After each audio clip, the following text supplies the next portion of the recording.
Hello guys, welcome to YouTube channel 100 days of. ये मेरा पहला प्लेलिस्ट रहेगा 100 डेज ऑफ HTML पे, और ये पहला वीडियो रहेगा इस चैनल का जिसमें मैं beginner level to advance level HTML सिखाऊंगा। बिगिनर लेवल में मतलब कि हम लोग बेसिक टैग सीखेंगे, सिमेंटिक्स क्या होते हैं, फॉर्म्स क्या होते हैं, ऑर्डर्स क्या होती है, और एडवांस लेवल में हम लोग सीखेंगे कि SEO क्या होता है, HTML रेंडरिंग क्या होता है, वो सब। ठीक है, समझ गया। ओके, सो मैं सबसे पहले इंट्रोडक्शन दे देता हूँ। 100 डेज ऑफ ये चैनल ट्राई करेगा कि जो पॉपुलर लैंग्वेजेस है जैसे कि पाइथन हो गया, जावास्क्रिप्ट हो गया, जावा हो गया, बहुत सारे ऐसे टेक्नोलॉजीज हो गए जैसे कि मर्न स्टैक हो गया, मीन स्टैक हो गया, सब्जेक्ट्स हो गए जैसे कि ऑपरेटिंग सिस्टम हो गया, DBMS, SQL, वो सब सिखाएगा इन 100 डेज ऑफ कोर्स। 100 डेज ही क्यों? क्योंकि कोई भी कोर्स, कोई भी लैंग्वेज, कोई भी स्किल सीखने के लिए 100 days is more than enough. और हम लोग जो सीखेंगे, लैंग्वेज सीखेंगे, कोडिंग सीखेंगे, उसके लिए 100 days beginner level to advance level is more than enough. अगर आप प्रैक्टिस करेंगे रोज तो 100 वीडियोस 100 डेज में कवर करेंगे। और 100 वीडियोस आपके ऊपर चॉइस है कि मतलब आप उसको 20 दिन में, 30 दिन में, 10 दिन में कैसे भी खत्म कर सकते हो, ऐसा कोई प्रॉब्लम नहीं है। ओके, सो आज हम लोग सीखेंगे डे वन में एच टी एम एल क्या होता है, HTML क्या होता है, स्ट्रक्चर क्या होता है, कहाँ पे हम लोग कोडिंग कर सकते हैं, वो सब। ओके, सो HTML का फुल फॉर्म क्या होता है? HTML hyper text transfer protocol. यार क्या बोला तूने?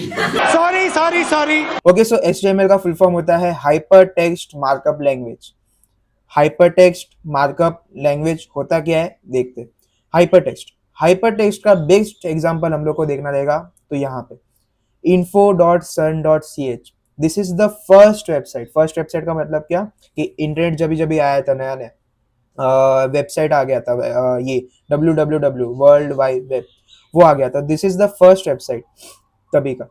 तो ब्राउज द फर्स्ट वेबसाइट, ये सब टेक्स्ट हम लोग को दिख रहे हैं। There are two types of text. एक होता है प्लेन टेक्स्ट, एक होता है हाइपर टेक्स्ट। प्लेन टेक्स्ट वो होता है विच इज नॉट क्लिकेबल। मतलब अगर मैं इसको क्लिक करता हूँ, ये जो हम लोग को टेक्स्ट दिख रहा है, इसको मैं अगर क्लिक भी कर रहा हूँ तो ये क्लिक नहीं हो रहा है। मतलब क्या कि सिर्फ सिलेक्ट हो रहा है और कुछ नहीं, मैं इसको सिर्फ पढ़ पा रहा हूँ। इसको हम लोग बोलते हैं प्लेन टेक्स्ट। हाइपर टेक्स्ट वो होता है जो वो टेक्स्ट किसी दूसरे पेज को पॉइंट कर रहा है। पॉइंट का मतलब रीडायरेक्ट कर रहा है। जैसे मैं उसको क्लिक करूंगा तो ये एक हाइपर टेक्स्ट हो गया एग्जाम्पल। अगर मैं इसको क्लिक करता हूँ तो ये दूसरे पेज पे लगेगा, मुझे दूसरे जहाँ पे वो पॉइंट कर रहा था दूसरे पेज पे लगेगा, which is called as world wide web. ये हम लोग को बता रहे कि वर्ल्ड वाइड वेब क्या था, कब था, जब भी आया था, नहीं।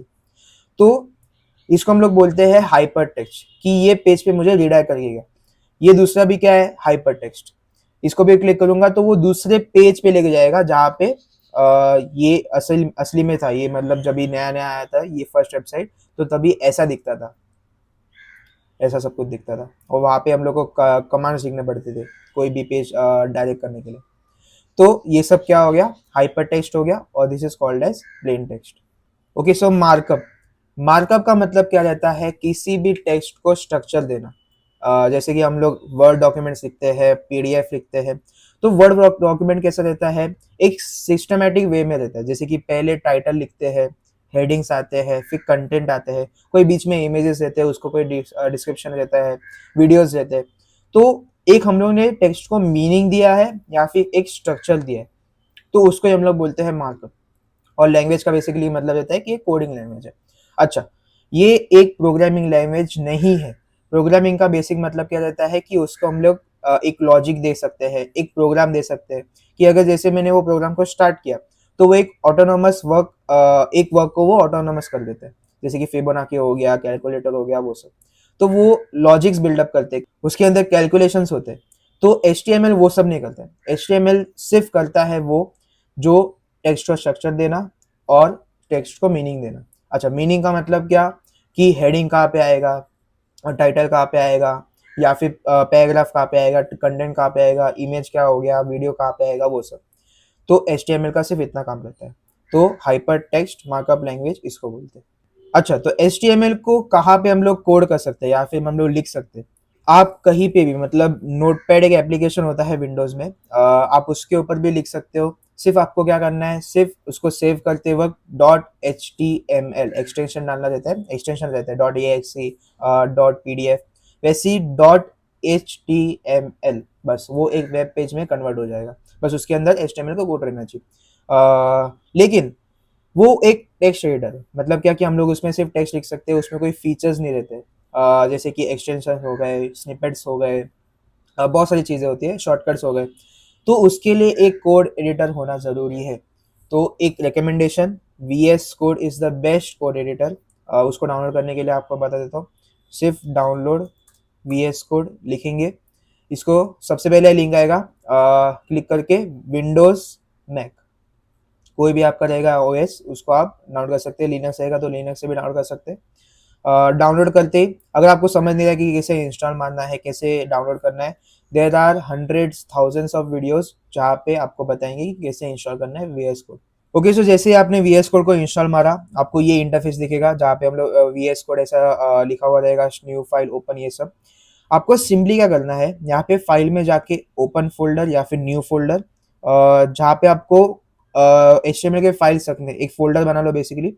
फोल्डर बना के ओपन, एक नया फोल्डर खुल जाएगा, वो ऐसा नया नया रहेगा। उसमें सिंपली आपको क्या करना है, यहाँ पे कुछ नहीं रहेगा, यहाँ पे एक सिंपली ऐसा न्यू फाइल आइकन को क्लिक करके कोई भी नाम दे सकते हैं आप।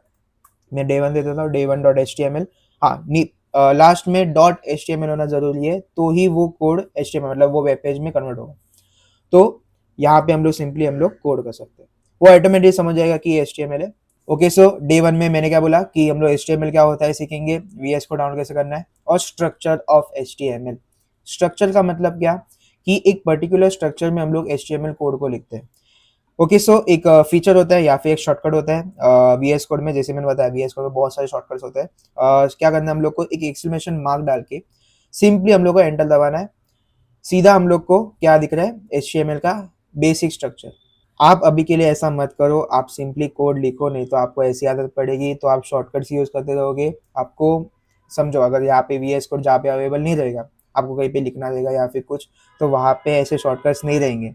तो प्लीज़ अभी के लिए आप मैन्युअली सब कुछ कोड लिखो, सीखो पहले कि कैसे यूज़ करते हैं, फिर बाद में जब भी नॉलेज मिलेगा अच्छा खासा, तभी आप ऐसे शॉर्टकट यूज़ कर सकते हो। इसीलिए मैंने VS कोड में फीचर भी रहता है ये नेक्स्ट एडिट करके, कि अगर मैं समझो यहाँ पे कुछ लिखता तो वो AI ऑटोमेटिकली सब कुछ का सजेशन दे देता है कोड का।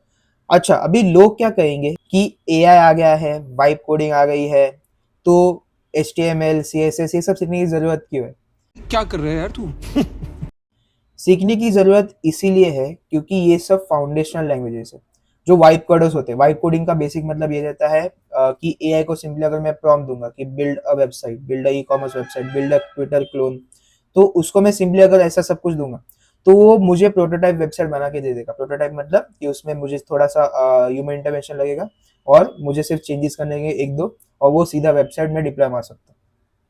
लेकिन जो वाइब कोडर्स रहते हैं, मतलब जो सीखते हैं, जो कोडिंग सीखते हैं, तो वो सिंपली अगर देखते हैं कि AI सब कुछ करके दे रहा है, तो मैं क्यों सीखूं ये सब।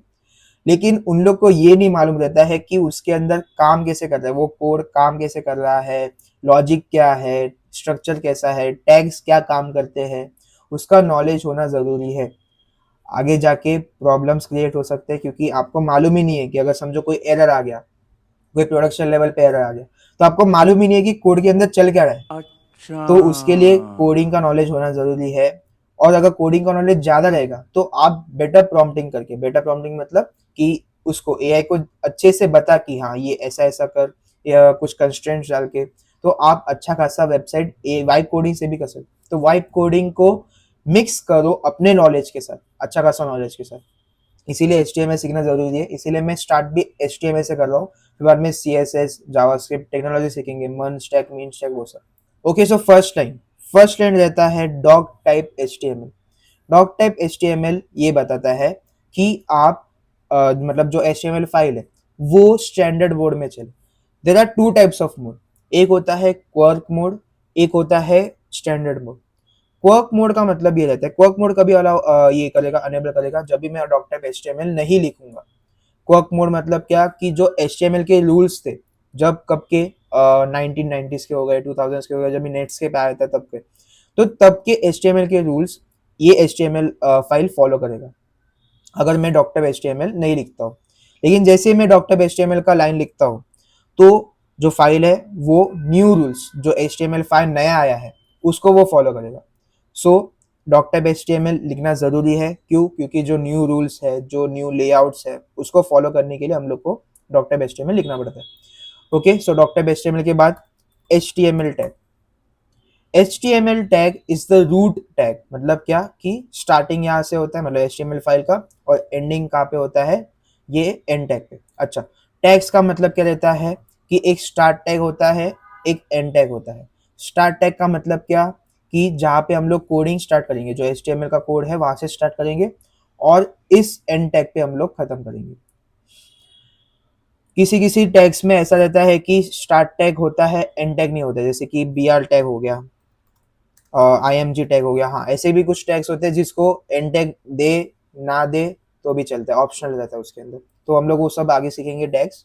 अभी के लिए HTML tag, this is the root node. फिर एक होता है टैग हेड करके, हेड टैग। ये ऐसा टैग है, मतलब इसके अंदर जितना भी कुछ कंटेंट रहेगा वो ब्राउजर देखेगा। बेसिकली समझ सकते हो आप कि ये ब्राउजर का ब्रेन है। ब्राउजर क्यों देखता है? देर आर मल्टीपल कंसेप्ट, जैसे कि SEO, सर्च इंजन ऑप्टिमाइजेशन। उसके लिए जैसे कि अगर सर्च इंजन ऑप्टिमाइजेशन की अगर मैं एक एग्जांपल दूं, तो यहाँ पे अगर मैं लिखता हूँ कि 99 एकर्स एक वेबसाइट है, तो मैंने यहाँ पे क्या किया, सिंपली मैंने एक वेबसाइट का एक कीवर्ड डाला कि मुझे कुछ याद आ रहा है कि 99 एकर्स करके कुछ था, उसका मैंने सिंपली एक वर्ड डाला, एंटर मार के पहला ही लिंक मुझे दिख गया कि 99acres.com। तो इसने, जिसने ये वेबसाइट बनाया, उसने क्या किया कि उसने एक वर्ड डाला 99 एकर्स करके, किसमें, हेड टैग में। तो उसको, मतलब ब्राउजर को मालूम पड़ा कि किसने भी अगर 99 एकर्स सर्च मारा वेबसाइट पे कीवर्ड, तो वो सीधा पहला वेबसाइट ही क्या दिखाएगा, 99acres.com, ऐसा। तो उसको हम लोग बोलते हैं सर्च इंजन ऑप्टिमाइजेशन। मतलब ये तो मैंने बहुत ऊपर से बताया, बहुत सारे कंसेप्ट होते हैं उसके अंदर, तो अभी के लिए इतना समझ लो, हम लोग वो सीखेंगे डे 50 के बाद सीखेंगे वो सब। तो ये सब क्या होता है, हेड टैग में आता है। तो आप बेसिकली हेड टैग को समझ सकते हैं कि ब्रेन हो गया, जो हम लोग को नहीं दिखता है, ब्राउजर हेल्प करता है। अभी यहाँ से स्टार्ट होता है हमारा body, body tag. Body tag वो टैग जिसके अंदर मतलब जो भी कंटेंट रहेगा वो सब हमें दिखेगा, जो यूजर ब्राउज करेगा ब्राउजर पे, वो चीजें जो भी इसके अंदर रहेंगी, पैराग्राफ रहेंगे, टेक्स्ट रहेंगे, इमेजेस रहेंगे, वीडियोस रहेंगे, जो भी रहेंगे वो सब बॉडी टैग में दिखेंगे और हम लोग को दिखेंगे ब्राउजर पे। सो इसके अंदर बहुत सारे टैग्स रहते हैं, हम लोग आगे सीखेंगे वो सब टैग्स। तो this is the basic structure of HTML। यहाँ पे बॉडी टैग खत्म हो जाता है, यहाँ पे HTML खत्म हो जाता है, बस। इसको हम लोग बोलते हैं स्ट्रक्चर ऑफ HTML। इसीलिए इसको हम लोग मार्कअप लैंग्वेज बोलते हैं। जैसे मैंने बताया कि टेक्स्ट को क्या करता है, एक एक वेब पेज को एक स्ट्रक्चर दे रहा है। बेस्ट एग्जांपल देखना है तो एक इमेज है कि HTML क्या करता है, एक बॉडी को स्ट्रक्चर देता है, कैसे, बोन्स से, कि यहाँ पे सर होगा, यहाँ पे हाथ होंगे, यहाँ पे रिब्स रहेंगे, यहाँ पे लेग्स रहेंगे। तो क्या करता है, एक वेब पेज को स्ट्रक्चर दे रहा है। CSS क्या करता है, डिजाइनिंग पर, कि स्किन का कलर क्या रहेगा, बाल के कलर क्या रहेंगे, फेस कैसे दिखेगा, टी शर्ट कौन से रहेंगी, शॉर्ट्स कैसे रहेंगे। तो मतलब वेब पेज का सिर्फ colours, font size, font titles क्या होंगे, वो सब। JS का मेन काम क्या होता है, अच्छा, दो पार्ट होते हैं, एक होता है स्टैटिक वेब पेज, एक होता है रिस्पॉन्सिव वेब पेज, डायनामिक बोल सकते हैं। स्टैटिक का मतलब क्या, कि मतलब सिंपली उसमें सिर्फ HTML है, CSS है, कुछ भी मतलब ये नहीं है, लॉजिक नहीं है उसके अंदर, कि मतलब वो सिर्फ ब्लॉगिंग वेबसाइट होते हैं, ब्लॉग वेबसाइट होते हैं, कि मतलब मैं उसको सिर्फ रीड कर सकता हूँ। तो उसमें सिर्फ सिंपली हम लोग बोल सकते हैं HTML है, CSS है, बस। फ्रंट एंड, JS क्या होता है, बैकएंड पार्ट देखता है। JS मतलब जावास्क्रिप्ट, वो बैकएंड का पार्ट देखता है। मतलब क्या, कि मसल्स देता है, मसल्स मतलब फंक्शनिंग पार्ट्स देता है किसी भी वेब पेज को। कि अगर मुझे यहाँ पे एक लॉजिक चाहिए, मतलब मुझे एक वेबसाइट पे कैलकुलेटर चाहिए, अगर मैं यहाँ पे, समझो मैं यहाँ पे लिखता हूँ कैलकुलेटर, तो ये वेब पेज पे इतना पार्ट, मतलब बहुत सारा पार्ट है JS का, लेकिन ये इतना पार्ट क्या है, JS का पार्ट है। मतलब ये एक HTML पेज ही है, ये क्या है, एक HTML पेज ही है। अगर मैं राइट क्लिक करके यहाँ पे लिखता हूँ इंस्पेक्ट करके, तो ये क्या है, देखो HTML ही है, ये सब HTML, डॉक्टर HTML, बॉडी, ये सब। लेकिन उसके अंदर क्या है, एक जावास्क्रिप्ट का एक स्निपेट है, जिसको, जो क्या काम कर रहा है, कैलकुलेटर का काम कर रहा है। ये काम HTML CSS नहीं कर सकता, इसके लिए जावास्क्रिप्ट सीखना जरूरी है। तो अगर मैं यहाँ पे समझो कर रहा हूँ 15 + 20, तो ये क्या कर रहा है, कैलकुलेट करके मुझे एक आंसर दे रहा है। तो this is possible only through JavaScript. तो HTML CSS जावास्क्रिप्ट इसको हम लोग बोलते हैं वेब डेवलपमेंट साथ में। ओके, सो आज के लिए इतना ही। डे 1 में हम लोग सीखा कि HTML क्या होता है, VS कोड क्या होता है, HTML का स्ट्रक्चर क्या होता है। डे 2 में हम लोग सीखेंगे कि बेसिक टैग्स, जो हम लोग ये जो टैग्स वहाँ पर है, और भी हम लोग टैग सीखेंगे। बेसिक टैग्स क्या होते हैं, पी हो गया, BR हो गया, वो सब। तो उसके लिए please like, share and subscribe. Subscribe करके रखो, बेल आइकन भी दबा के रखो। ओके, सो मिलते हैं डे 2 में।